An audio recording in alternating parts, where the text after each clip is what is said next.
Ang hina-hina. Hindi Ganda ng namin, damit mo, hindi namin marinig. Takot siguro kay Salter. Gusto po kayo. Thank you po for coming. Direct first film mo ba to? No, it's my third film na po. Ano Pero yung first two? lahat po ng films ko ay hindi po dito, festival po. So parang Cine Filipino, tapos nagsinisili po ako ngayon sa Cine. So ano yung Cine Filipino? Sinisilip yung sa VMX po. Yung last year. Sorry? VMX po. Yung sa yan. Maria Azama. Yung si ano po, Chloe Jenna. Yan po. And then yung Supporting second. Marami nga po nagsasabi. Parang kapatid ko na siya. Ano yung second na film? Maria Azama po. Tapos yung first po is mga Mr. ni Rosario, yung kay Joros and Kate Alejandrino. Cine Filipino. Cine Filipino po. Cine Filipino. That's it. It's my third film po. Pero more on writing po kasi ako than direct In the past. in the past. Parehong comedy yung first two films mo direct. Yes, yes, Tapos yes. dito, more on drama na. Opo. So medyo medyo na-train po ako sa this is a departure from what I usually do, but at the same time this is very personal for me, this story. So ayun, doon na lang ako nagbangko. Paano siya naging personal? Well, it's parang in a way it's a story about friendship din po. I mean, it's a kwento about the indigenous people of the Tadyawan Mangyan, but also at its very core, it's a story of friendship and grief brought about by the loss of friendship. So, and I'm sure parang a lot of people can relate to that. And I lifted some scenes from my personal life as well. You wrote the script then? Yes, direct? yes, yes, I did. Really? Opo. Wow. Well, pag pupunta po ako sa Puerto Galera, I meet kasi parang mga Mangyan community, and we also do outreach. So, tapos ang naging inspiration ko po talaga is yung Tumandok from 2 years ago, Cinemalaya as well. And of course, yung magawa ni Direk Zig Dulay, like yung Team na Baghari na short film. I've always wanted to tell stories about representing yung mga indigenous communities, like this time, Tadyawan Mangyan. So yun po, nag-immersion po kami dun sa taas, sa bundok, sa Mindoro Oriental for a while. Pabalik-balik na po kami dun until we were able to craft this story.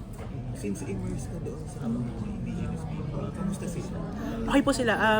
Sobrang ang pinaka siguro surprising na marirealize nyo pag pumunta po kayo is they have adapted to modern culture. Like kunwari, ang pinakamalaking example is yung PisoNet. May PisoNet po sila dun sa community.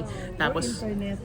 tapos nag-adapt na, may mga motorcycles na po sila, meron silang maayos na kuryente, meron po silang school. So ayun po, gusto ko rin ipakita na ganun sila. They're very developed na rin, but also they have also kept their cultures and tradition as well. So Since nakita mo sila, nakasama mo sila for a short period of time, maayos ba yung kalagayan nila? I mean, alaga ba sila ng government?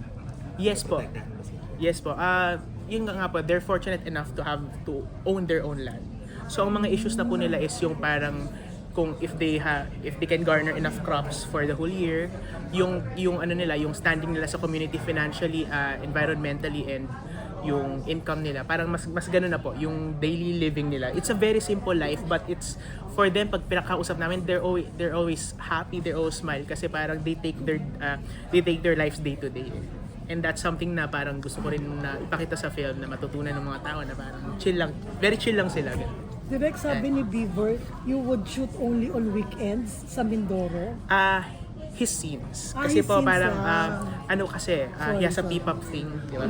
May training sila, which is very rigorous, we understand. Pero we were able naman to schedule his shoots on the weekends. We were there less than a month. Total. Lock in po. Yeah. That's why while he's not there, we shoot other seasons. Mayroon ka ba pakikilalang Mangyan dito sa magiging part ng pelikula? Opo, one of the leads po, actually, yung kasama po ni Nicolor, yung best friend niya is from that community as well. We made sure na even yung mga incidental characters, kinuha po namin dun sa community of Grand Vida. And ayun, and it's in a purely volunteer basis. Kung sino lang po yung may gusto, yun po yung kinakast na. Kamusta rin si Nicolo?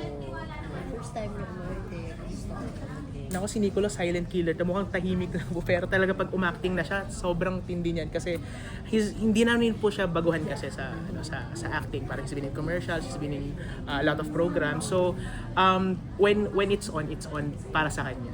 Yun. So, tsaka ang pinakamahalaga po kasi sa amin yung rapport ng best friends because it's a friendship story.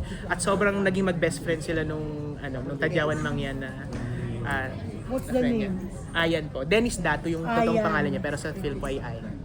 Dennis Datu? Dennis Datu, yes po. Tapos pupunta po siya sa premiere night kasi sobrang it would take so much para dalhin. So parang ang pinaka-importante po na face of the film is sa premiere night. He will be there. Along with other members of the community. Bata rin si Dennis. Bata po, like 10 years old, like Nicole. And ano talaga siya? Yes po. Diba, Yan. para sa mga hindi, syempre hindi pa namin napapanood. Ayos po, yes po. Apo. Ano yung premise ng pelikula? Ang Kakasayawan, ang isa Tadyawan term for Brother from Another River. It's a story of a 10-year-old Manileño and a 10-year-old, yes po, siya po. Tapos, and a 10-year-old Tadyawan Mangyan who formed a friendship, a bond na made them promise to meet each other again 10 years later. And makikita rin po natin if the they intend to keep yes. that promise. That's it.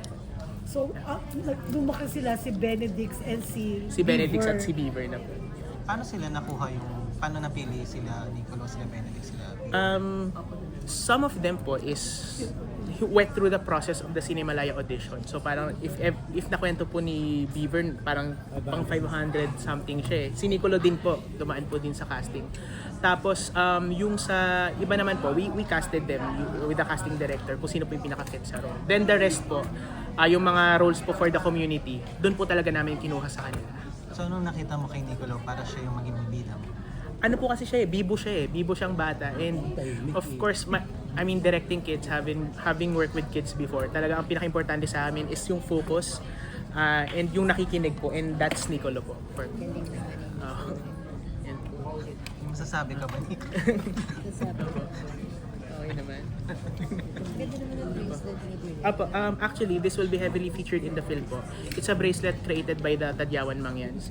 And itong bracelet po na to, it's yung sign, yung insignia po talaga to ng mga Mangyan. It means if someone gave it to you, it means protection, shielding you from harm, wishing you good health, prosperity, and wellness. So, hindi mo lang siya dapat bilhin. Pwede naman pong bilhin, pero it's intended to be bought, to be given to other people. So, Good health, prosperity, and good health, prosperity, and protection. protection. Yeah. So, ayun po, sa film makikita naman po natin to kasi may ganun pong eksena.